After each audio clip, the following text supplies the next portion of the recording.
I thought my life was perfect. My husband, Amir, was everything I ever wanted: charming, successful, and endlessly loving. My best friend, Sarah, had been my confidant since childhood.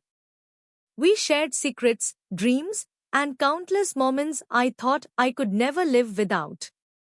But life, I realized, had a different plan. It began on an ordinary Sunday morning. I was in the kitchen, sipping coffee, scrolling through my phone when I saw it, an innocuous message notification on Amir's unlocked phone. Normally, I would have ignored it. But something about the timing made me pause. Let me know when she leaves. I froze. My hand shook as I read the words again. My chest tightened, and a cold dread ran through me. Who was she? Why would Sarah say that? Something felt horribly wrong. I tried to calm myself. Maybe it was a misunderstanding. But every instinct screamed that it wasn't. I tried calling Sarah, but there was no answer. My heart pounded.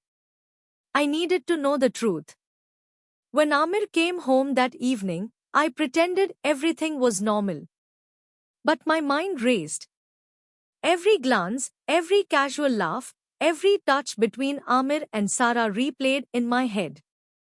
Slowly, the ugly possibility became undeniable: they were hiding something from me. I decided to stay calm, for now. I needed evidence before confronting anyone.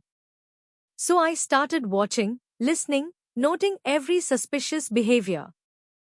Days turned into weeks. Late-night calls, secret messages, meetings that Amir claimed were work-related. I documented everything. Then came the breaking point. I found hidden chat threads on his laptop, carefully deleted messages that screamed betrayal.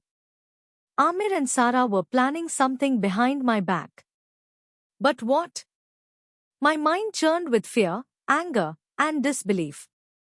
I couldn't confront them yet. I had to be smart. I had to plan my revenge carefully, silently, and ruthlessly. Every detail mattered. Every word, every gesture, every secret was a piece of the puzzle. And I intended to complete it. By the end of part 1, my perfect life was a fragile mask. Beneath it lay deception, lies, and a betrayal that would shake me to the core. And I was ready to fight back. The days that followed were unbearable. Every time Amir left the house, my heart raced, wondering if Sarah would call, text, or show up. Every message, every subtle notification made me feel sick. But I forced myself to act normally, hiding the storm that raged within. I couldn't let them see my fear. That was the first rule of survival: never show weakness. I started paying attention to the smallest details: the way Amir's voice softened when he talked to Sarah, the way he laughed a little too easily at her jokes, the way his phone seemed glued to his hand at all times. Nothing escaped me. Late one night, I stayed awake in the dark living room, pretending to be asleep while listening to their whispers. Amir was on a call, his tone hushed, nervous. "Make sure she doesn't see anything." "Not now, not ever," he said. My heart thudded painfully. I finally had the confirmation: they were planning something secret, something I was meant to be kept away from. Sarah's involvement hurt the most. She wasn't just a friend, she was family in spirit, someone I had trusted more than anyone. And she had betrayed me, deliberately. My hands trembled with anger, but I knew I couldn't act impulsively. If I revealed my knowledge now, they'd cover their tracks. I had to wait. I had to be meticulous. I began keeping a detailed record of every suspicious behavior: screenshots of messages, copies of emails, phone records, and even receipts from places they said they weren't going. I even set up a small hidden camera in the living room. Every secret meeting, every whispered conversation, every lie was being documented. I was preparing for a moment when I would turn the tables completely. It was during one of these late-night vigils that I noticed something I hadn't before. Sarah had started dropping hints, subtle but deliberate, that Amir was under pressure, that something risky was happening. They were overconfident, thinking I was unaware. They didn't know that their very carelessness was my weapon. My mind raced with plans. How could I make them realize the full weight of their betrayal? I didn't just want to expose them, I wanted them to feel every ounce of the fear, regret, and shame they had caused me. But I needed patience. Patience was key. One wrong move, and I could lose everything. Days turned into a tense routine. I pretended to live normally, going to work, laughing with friends, chatting with neighbors, all while my mind was focused on the evidence I had gathered. I replayed their messages in my head, imagining their faces when I would finally confront them. The thought of it gave me a strange satisfaction. Then came the first break in the pattern. Amir and Sarah had arranged a secret meeting at a cafe downtown. I saw it on the camera. They were careful, speaking in hushed tones, glancing around nervously. But even they didn't notice me in the shadows outside, watching, listening. I memorized every detail, the cafe, the table, the exact words they exchanged. They discussed something about a delivery and a package. I didn't yet understand what it was, but I knew it would be the key to everything. That night, I stayed awake until dawn, thinking, planning, strategizing. I realized revenge wasn't just about exposing them, it was about controlling the narrative, letting them see me rise while they fell. The more I observed, the bolder they became. Amir made late-night trips, and Sarah called incessantly. They were confident, thinking I was oblivious. But I was learning their patterns, their routines, and most importantly, their weaknesses. I began to test the waters. I left subtle hints, messages where I pretended to be busy at work, leaving the house in a way that would encourage their secretive behavior. And every time, I watched, waiting for them to slip up. One evening, Amir returned home unusually early. My pulse quickened. He avoided eye contact, and I could tell he was nervous. Sarah had called him during the day, and I knew he had lied about it. The tension in the house was unbearable, but I remained calm. A calm I had learned to master. That night, as I lay in bed pretending to sleep, I drafted my first real move. I would let them continue their game, but with a twist. I would make them believe they were untouchable. I would let them dig their own hole while I collected every piece of evidence needed to bring them down completely. I realized, in that moment, that I had changed. The naive, trusting person I had once been was gone. In her place was someone patient, calculating, and determined. The betrayal had hardened me, sharpened my instincts, and taught me the cruel lesson that trust could be fatal. Weeks passed. The tension between Amir and Sarah grew. They whispered more, looked over their shoulders more often. My silent observation paid off. I learned about secret meetings, hidden accounts, and even plans they thought I would never discover. Every day, my plan for revenge became clearer. The first step, I decided, would be small but shocking. I would let them taste fear, confusion, and regret.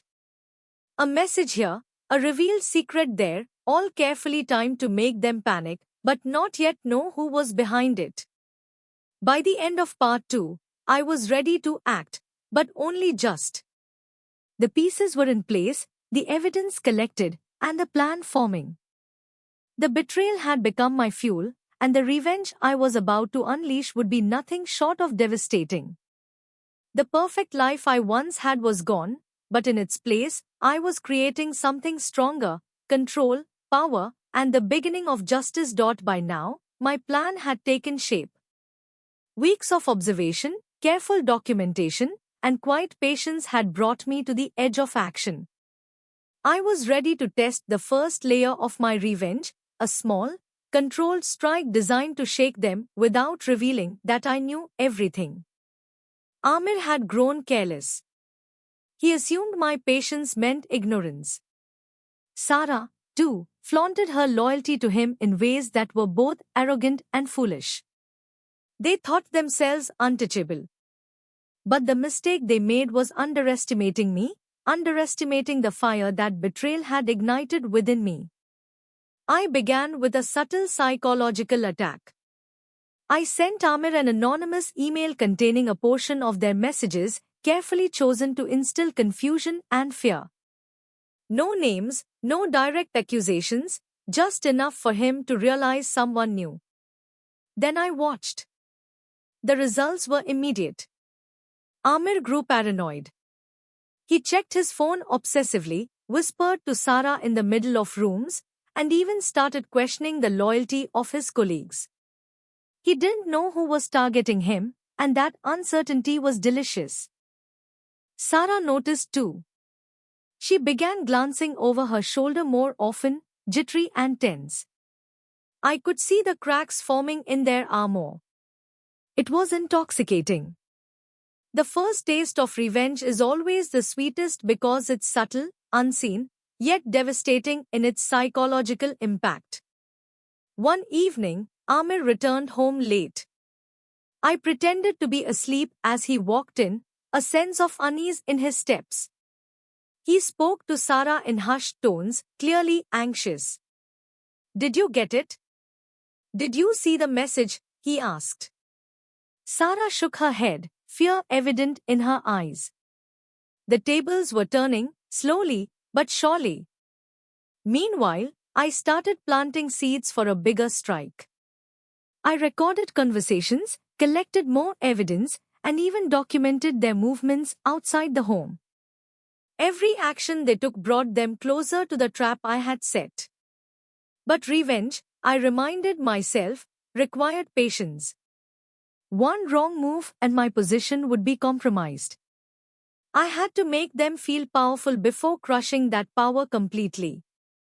Then came the day I decided to escalate. Amir had a business dinner, and Sarah was supposed to be at a friend's gathering. Perfect opportunity. I sent a carefully timed anonymous tip to the restaurant staff, ensuring that Amir would receive a subtle but chilling warning about being watched. When he arrived, he noticed the note slipped under his plate. "You are being observed. Someone knows everything." His eyes widened. Panic replaced the usual confident demeanor. He looked around, trying to spot who could have done it. Sarah, across town, received a similar anonymous message. Confusion and fear gripped them both simultaneously. I watched from the shadows, heart pounding with quiet satisfaction. But I wasn't done. I needed them to feel the first real sting of exposure. I contacted one of Amir's business partners anonymously, hinting at inconsistencies in Amir's recent activities, enough to make him nervous about his professional reputation. Small. As the days passed, the tension in their relationship grew. They bickered constantly, whispered behind closed doors, and accused each other of mistakes. I, meanwhile, continued to maintain my calm exterior, pretending life was normal while the foundation of their deceit crumbled beneath them. Then came the most satisfying moment of part 3. Amir, desperate and terrified, approached me one evening with a mix of fear and pleading in his eyes. "Do you know something?" he asked, voice shaking. I smiled calmly, pretending ignorance. "What do you mean?" I asked, letting him stew in his fear. He left that night confused, unsettled, and more paranoid than ever. Sarah, too, felt the pressure mounting. Her arrogance had evaporated, replaced by panic and guilt. They were unraveling before my eyes, and I hadn't even unleashed the full force of my revenge yet. By the end of part 3, I realized that the thrill of carefully executed revenge was intoxicating, but it was also teaching me something important. Strength isn't just in retaliation, it's in control. I wasn't just striking back, I was controlling the narrative, making them dance to my tune without ever revealing the hand that guided them. I had turned betrayal into power, deception into strategy, and every moment of fear they experienced was a reminder that the person they underestimated had grown stronger than they ever imagined. The first strike had been subtle but effective. They felt fear, confusion, and vulnerability, the exact emotions I had wanted to instill. But this was only the beginning. The real reckoning, the full exposure of their betrayal, was yet to come. By now, I had Amir and Sara exactly where I wanted them, nervous, paranoid, and constantly second-guessing each other. But subtle fear was no longer enough. It was time for the full reckoning, the moment when every lie, every secret, and every betrayal would be brought into the light. I planned meticulously. Every piece of evidence I had gathered, screenshots, hidden messages, secret meeting locations, recorded conversations, would be revealed strategically. I didn't just want to expose them, I wanted them to experience the full weight of their actions. It started with a quiet Sunday afternoon. Amir and Sara had assumed the day would be ordinary, a routine where I was busy at work and they could communicate freely. I, however, was watching. The hidden camera I had installed months ago had captured enough material to ensure their downfall. I began by sending anonymous evidence to their inner circles. Colleagues, close friends, and family members received snippets of their secret messages and meetings. I didn't reveal my identity yet. I wanted their confusion and panic to grow organically. The results were instantaneous. Amir's closest colleagues began questioning him. Sara's friends noticed inconsistencies and started confronting her privately. Rumors started spreading like wildfire.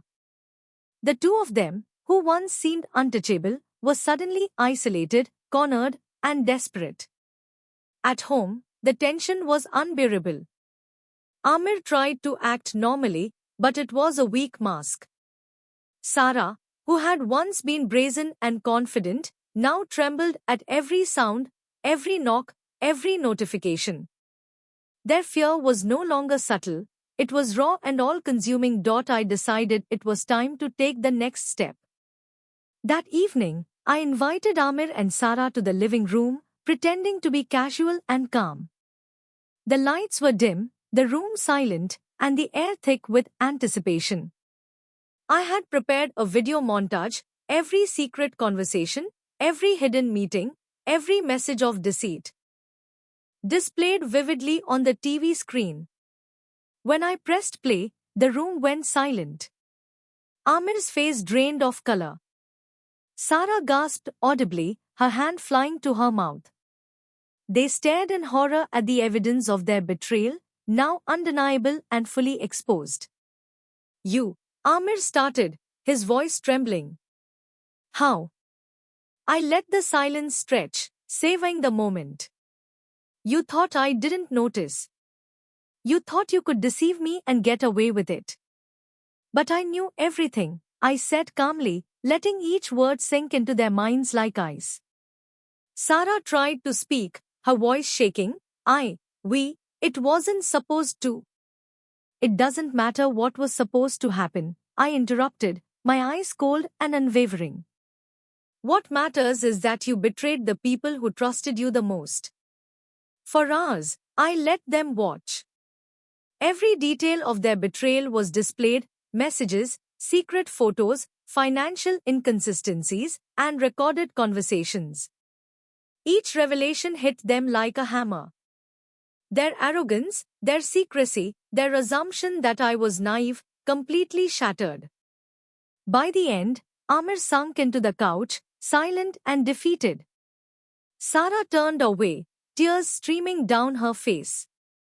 I finally felt the relief of justice, not the petty satisfaction of anger, but the quiet certainty that the people who had tried to destroy me were now powerless. But I wasn't done. I needed them to face consequences beyond our home. I forwarded the full evidence to Amir's business partners anonymously, ensuring professional consequences as well. For Sarah, I contacted a few mutual friends and relatives, letting them know what had truly happened. Within days, their lives began to unravel publicly. Amir faced scrutiny at work, colleagues questioned his integrity. Sarah's social circle began to distance themselves, and gossip spread. Both were humiliated, isolated, and forced to confront the reality of their actions. Even then, I maintained my calm. The real power of revenge isn't in rage, it's in control. I didn't yell. I didn't scream. I simply allowed the truth to speak for itself. And in doing so, I reclaimed everything they had tried to steal from me, my dignity, my peace, and my sense of justice. For the first time in months, I felt free. The betrayal that had consumed my life was no longer a shadow over me, it had become a lesson in strength, patience, and resilience.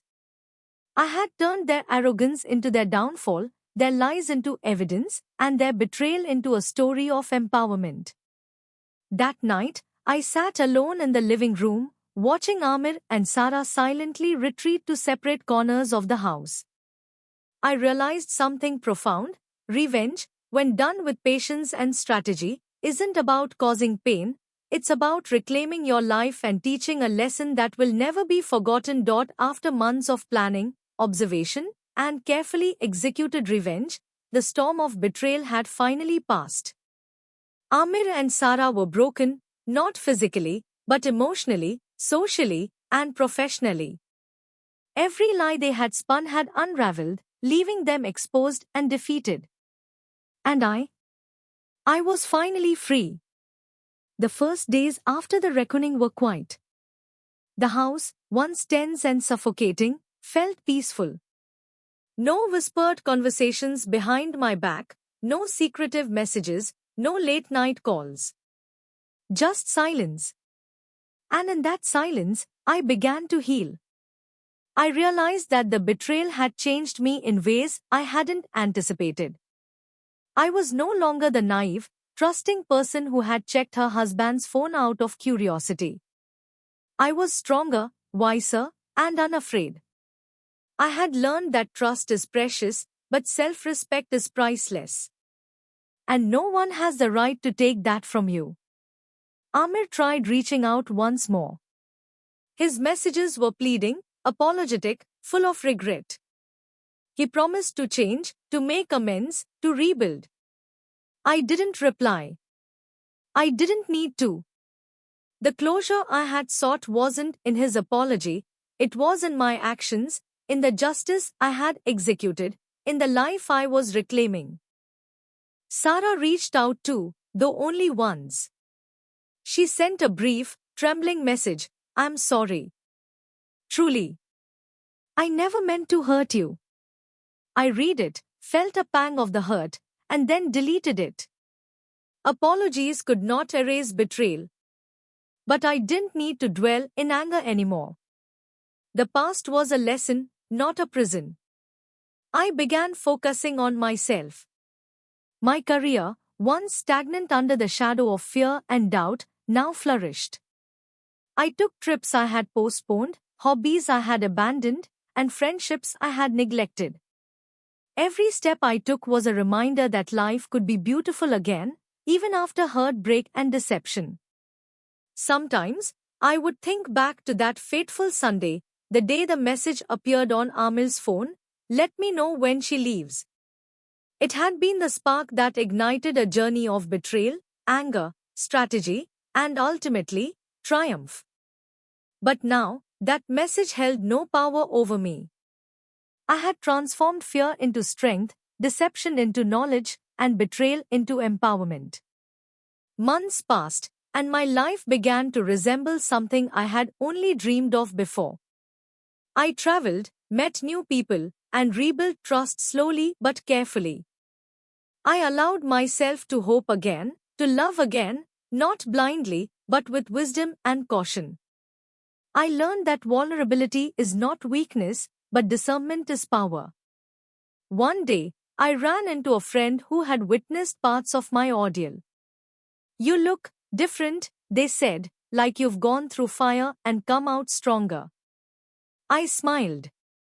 They didn't know the half of it. I had survived the unimaginable, faced the people I loved most turning against me, and emerged not only intact but empowered. I thought about Amir and Sarah. Their lives were not my concern anymore. The lesson had been taught, and I had no desire to prolong their suffering unnecessarily. The world had a way of balancing itself, and I was content knowing that they were left to confront their actions, consequences, and guilt. For me, the journey had always been about reclaiming control. I realized that revenge wasn't about punishment, it was about restoring your life and your peace. Every plan I had executed, every patient day of observation, every moment of quiet calculation had led to this freedom. And as I walked through my now peaceful home, I felt a profound sense of accomplishment. I had survived betrayal, endured deceit, and yet I had not been broken. I had become stronger, wiser, and more resilient than I had ever imagined. The betrayal that had once threatened to destroy me had instead become a catalyst for transformation. I had learned the hard truth: some people are capable of immense deceit, but your response, your resilience, and your ability to rise above determines the course of your life. Now, I live freely. I laugh more easily. I trust more cautiously, love more wisely, and embrace life with an intensity I never had before. The shadows of the past no longer haunt me, they illuminate the strength I discovered within myself.